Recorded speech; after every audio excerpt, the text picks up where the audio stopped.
तो दोस्तों आइए बात करते हैं, जिस तरह पार्श्वनाथ जी ने अपने शिक्षा यानी कि अपने धर्म या अपने अनुयायियों को 4 प्रकार की बातें उन्होंने बताया था, 4 बातें उन्होंने कहा था, उसी प्रकार महावीर स्वामी जी ने क्या किया, एक और चीजें जोड़ दिया अपने शिक्षा में। इन्होंने अपने अनुयायियों के लिए एक और शिक्षा जोड़ दिया। आइए बात करते हैं एक और शिक्षा इन्होंने कौन सी जोड़ी है। तो दोस्तों इन्होंने एक और शिक्षा जोड़ दिया, ब्रह्मचर्य। ठीक है, उन्होंने क्या क्या बताया था, तो आइए बात करते हैं अब इनके पंच महाव्रत की। अब ये हो जाता है पंच महाव्रत, इनका भी पूरा वही हो गया। ठीक है, पहला है सत्य। इन्होंने कहा कि देखिए, एक व्यक्ति को सदैव सत्य बोलना चाहिए। ठीक, दूसरी बात इन्होंने बताया अहिंसा। एक मानव जाति होने के नाते हमें अहिंसा का मार्ग अपनाना चाहिए, हमें हिंसा नहीं करना चाहिए, प्राणियों पर दया करना चाहिए। ठीक, दूसरी बात है अस्तेय, ये बात सत्य है। और इन्होंने कहा कि देखिए, हमें क्या करना चाहिए, हमें अस्तेय यानी कि चोरी नहीं करना चाहिए, हमें अस्तेय वाला मार्ग अपनाना चाहिए, हमें चोरी नहीं करना चाहिए दोस्तों। और लास्ट फिर चौथी बात इन्होंने भी यही कहा, अपरिग्रह यानी कि आवश्यकता से अधिक धन का संग्रह नहीं करना चाहिए, हमें जितनी आवश्यकता है उतनी ही धन को रखना चाहिए, बाकी क्या करना चाहिए, बाकी हमें वितरण कर देना चाहिए, या जो उसके हक है, जिसका हक है उसे हमें दे देना चाहिए। ठीक, और लास्ट बात इन्होंने जोड़ दिया दोस्तों कि हमें ब्रह्मचर्य अपनाना चाहिए। ठीक है, इन्होंने कहा कि देखिए, हमें ब्रह्मचर्य अपनाना चाहिए, स्त्रियों से दूर रहना चाहिए। ठीक है, इन्होंने साफ साफ खुले शब्दों में कह दिया कि हमें क्या करना चाहिए, ब्रह्मचर्य अपनाना चाहिए हमारे अनुयायियों को। ठीक है, इन्होंने अपने अनुयायियों को बोला, बाकी जो लोग भी हैं, अनुयायी मतलब फॉलोवर, जो किसी को फॉलो करेंगे उसे क्या बोला जाएगा, अनुयायी बोला जाएगा। ठीक, आइए बात करते हैं और इनके आगे के बारे में। ठीक है, इनके आगे के बारे में यदि हम बात करें, 3 गुण व्रत के बारे में भी इनके बारे में बताया गया, बस इनके बारे में सुनना है। 3 गुण व्रत के बारे में लिखना नहीं है। ठीक है, 3 गुण व्रत के बारे में बात करें तो प्रत्येक गृहस्थ को सुविधा अनुसार अपने कार्य क्षेत्र की सीमा निर्धारित करनी चाहिए। इन्होंने कहा कि देखिए, प्रत्येक व्यक्ति को अपने गृहस्थ के अनुसार, आपका जैसे गृह या आपका जैसे घर है, उसके अनुसार अपने काम को क्या करना चाहिए, विस्तार करना चाहिए। यानी कि आप उतना ही कीजिए जितना आप कर पाए। ठीक है, इतना आप काम को मत बढ़ा लीजिए कि आप कर ही ना पाए और काम ही बढ़ा ले रहे हैं आप।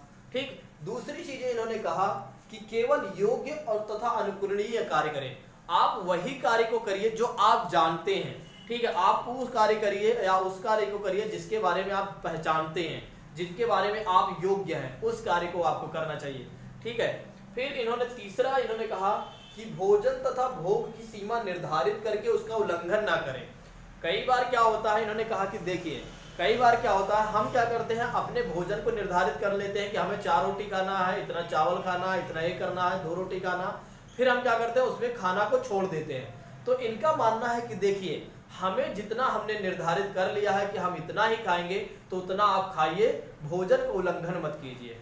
ठीक है, बहुत ही अच्छी बातें इन्होंने हमें सिखाया दोस्तों। आइए बात करते हैं और भी इनके बारे में, छोटी छोटी चीजों के बारे में। इनके बारे में एक चीज ये भी बताया जाता है कि जैन धर्म में कुछ मतभेद होने लगा था आगे चलकर। ठीक है, और जब मतभेद होने लगा तो उसके बाद क्या हुआ, जैन धर्म क्या हुआ, बट गया था 2 संप्रदाय में। एक संप्रदाय हो जाता है श्वेतांबर और दूसरा हो जाता है दिगंबर। ठीक है, तो हमें ये लिखना जरूरी है। ठीक, आगे चलकर क्या हुआ, एक और बड़ा डिस्टर्ब कर दिया, रहने दीजिए, वो बाहर से बंद।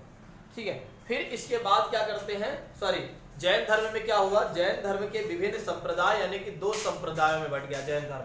तो कई बार प्रश्न पूछा जाता है, जैन धर्म किन 2 धर्मों में बटा हुआ था। एक तो बटा था Shvetambar,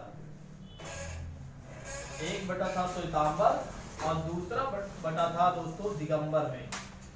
Digambar, 1 minute, let me check it.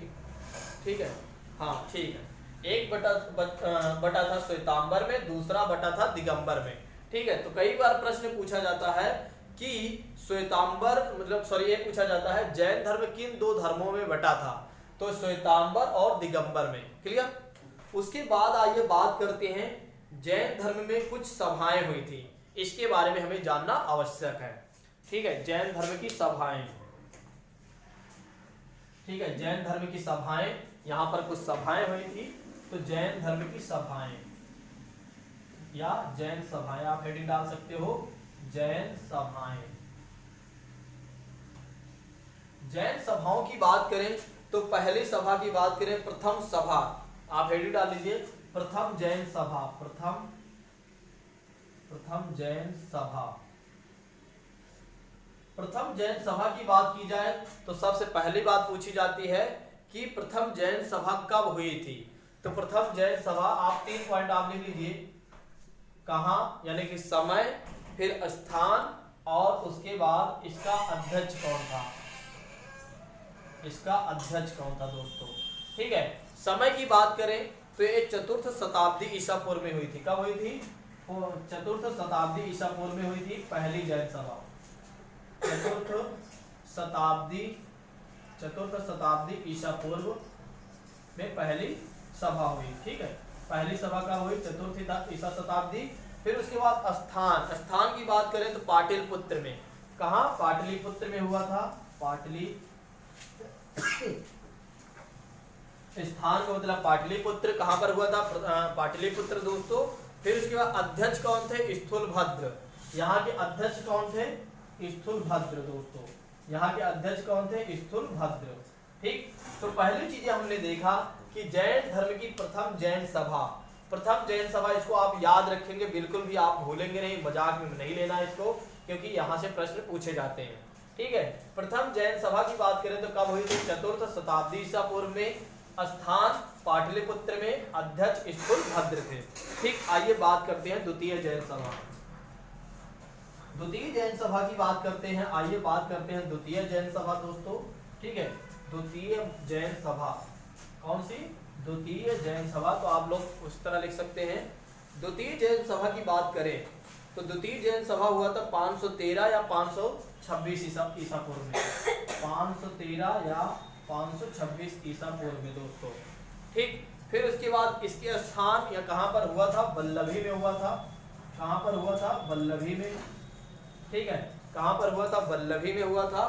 और इसके अध्यक्ष कौन थे? देवर्धिगण थे। इसके अध्यक्ष कौन थे? देवर्धिगण या क्षमा श्रमण। देवर्धिगण या क्षमा श्रमण। ठीक है, इनके बारे में बताया जाता है कि इनके नेम एक और मिलता है, देवर्धिगण या क्षमा श्रमण। ठीक, तो आपने देखा 2 जैन सभाओं के बारे में। पहली जैन सभा के बारे में मैंने आपको बता दिया कहां पर हुआ था, ठीक है, कब हुआ था और इसके अध्यक्ष कौन थे। और द्वितीय जैन सभा की बात करें तो कब हुआ था? 513 ईसा पूर्व में या 526 में। स्थान वल्लभी में हुआ था दोस्तों। अध्यक्ष कौन थे? देवर्धिगण या क्षमा श्रमण थे। ठीक, आइए बात करते हैं अगली कहानी। इसमें अगली बात करें तो यानी अगला पॉइंट की यदि हम बात करें दोस्तों, तो यहाँ पर सिर्फ 2 जैन सभाएं हुई थी। ठीक, तो जैन सभा में 2 जैन सभाएं हुई थी। इन दोनों जैन सभा को याद रख लीजिए।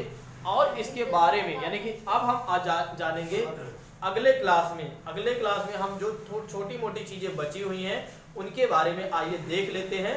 तो जैन वाला चैप्टर आपका कंप्लीट हो जाएगा। ठीक है, फिर उसके बाद हम पढ़ेंगे बुद्ध वाले चैप्टर को।